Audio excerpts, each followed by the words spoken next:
February was a tough month, and that's kind of reflected in today's monthly report because I'm rewatching a lot of comfort movies and my first time watches are mostly all terrible. Let's get into it.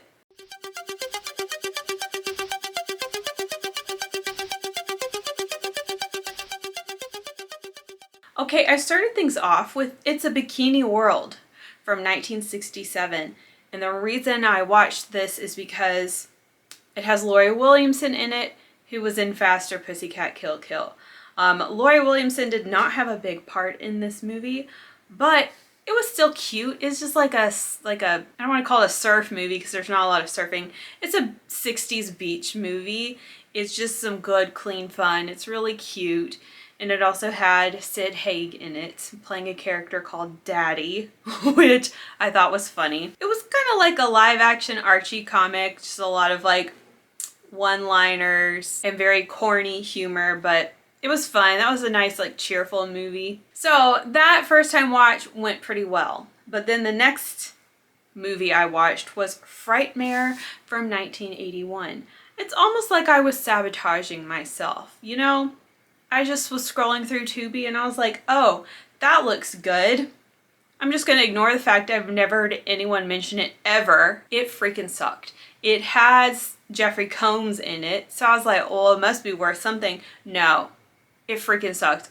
I hated it. It's about this famous horror actor. He's kind of like a Christopher Lee or a Vincent Price, and he passes away, and these local film students decide to go rob his grave and steal his body and then just like hang out with his body for the night. It is just so dumb. It's so dumb. The only thing that I have good to say about this movie is the acting was awesome. Oh, and there was a Fulci's zombie poster on the wall in the house. But this movie is just...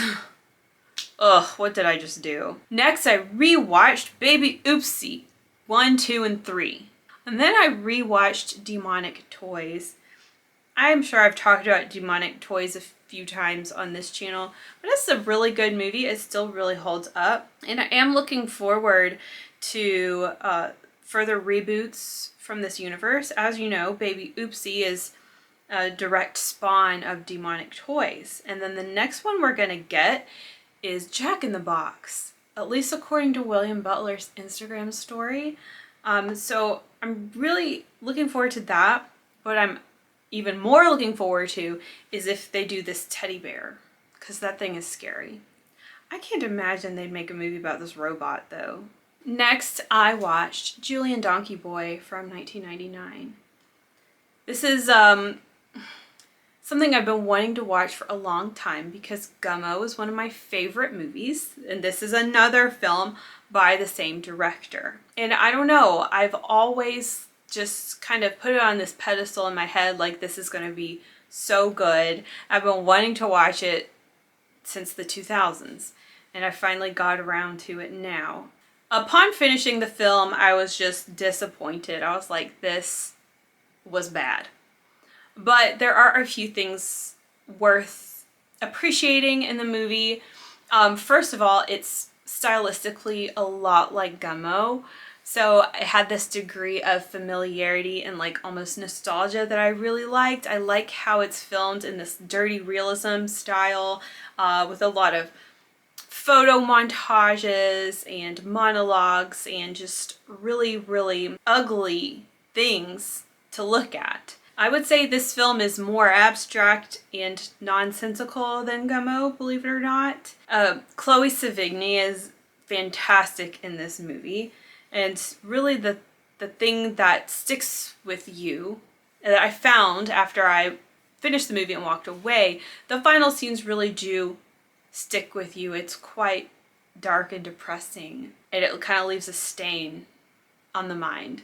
And this is a Dogma 95 film. This may be the first Dogma 95 film I've ever watched, but it's like, if you don't know, it's this specific style of movie, and they have this committee established this list of rules that you have to adhere to for your film to be considered Dogma 95. I think one of the requirements is all the camera work has to be handheld camera. Even though Harmony Korine broke some of these rules, they still approved this movie into the filmography of Dogma 95. And I think that's really cool. But overall, Julian Donkey Boy is just not, it's not what I'm going to come back to. I'm not going to put it on every night before I go to bed like I did with Gummo. Next, I rewatched The Nude Vampire. What can I say? I didn't like it at first, but I love it now.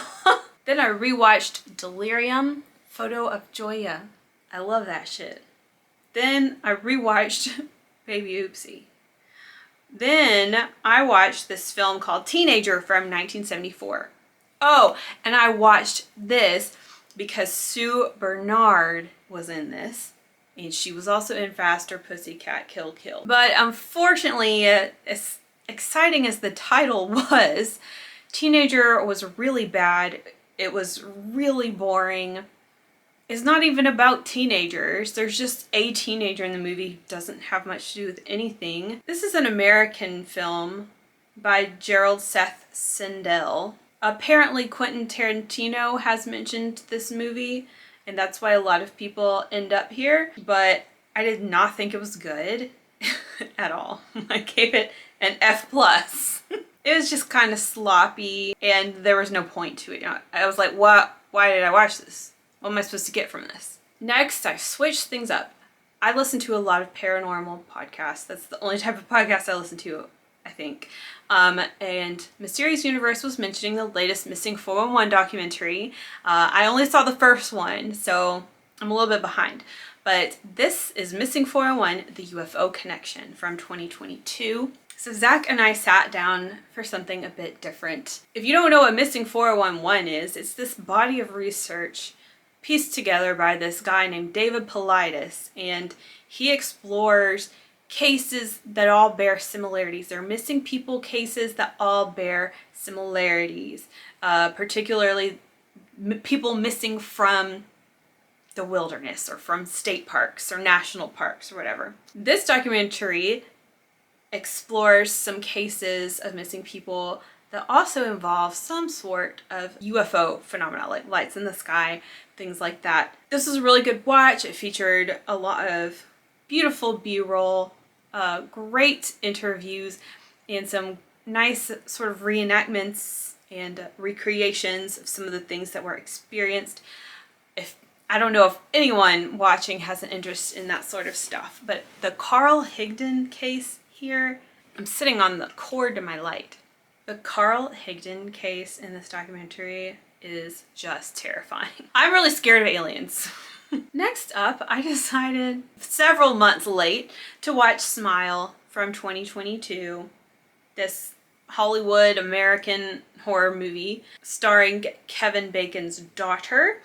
I was not expecting much. Nobody really talked about this movie. Some people said it was okay or whatever, but I was pleasantly surprised by this movie. It was really good, I thought. And I think I know why people aren't talking about it, because it's very dark. It's very sensitive subject matter. It deals with, I don't think I can even say this on YouTube. It deals with suicide. Got it?